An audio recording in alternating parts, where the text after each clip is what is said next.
Hello mga ka-SAAS, talagang pinagkakaguluhan ng mga fans si Catherine Bernardo sa bansang Canada. Doon kasi ang location ng shooting ng movie na pinagtatambalan nila ni Alden Richard. Sa mga nakaraang araw, nagkaroon ng pagkakataon na makapagpa-picture ang mga fans ni Catherine at Alden. Maayos na maayos ang daloy ng shooting, kaya naman enjoy at may time pa sila na makapasyal kapag rest day. At kahapon, nag-update si Catherine sa kanyang IG kung saan abala siya sa pagluluto ng kanilang makakain. Marami ang kanyang inihahanda ng breakfast na ma-share niyang larawan.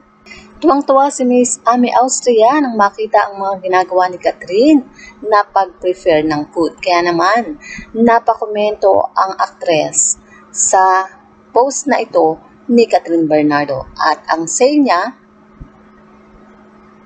magaling na magluto si Catherine at pwede na daw itong mag-asawa.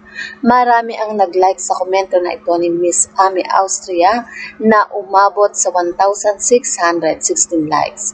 Well, si Amy Austria at si Catherine ay nagkasama sa isang movie, kaya naman talagang ganoon na lang ang pagiging malapit nila sa isa't isa. At kaya nga, kaklose niya itong si Catherine at ganito nga ang kanyang na-comment. Well, si Catherine ay nasa edad ng 28 years old at pwede na nga siyang mag-asawa, pero wala pa ata talaga sa isip ni Catherine Bernardo ang magkaroon ng sariling pamilya.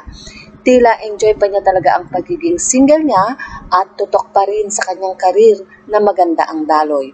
At itong ang movie nila ni Alden na Hello Love Again na kasalukuyan nilang sinushooting sa bansang Canada ay talagang napakaraming fans ang naghihintay. At alam naman natin na yung nakaraang pelikula na pinagtambalan nila na ang Hello Love Goodbye ay talagang napakaraming ipinasok na kita sa movie industry. Kaya naman siguro wala pa talaga sa isip ni Catherine ang lumagay sa tahimik. At alam naman natin na kung kamakailan lang ay nakipaghiwalay siya sa kanyang long-time boyfriend na si Daniel Padilla.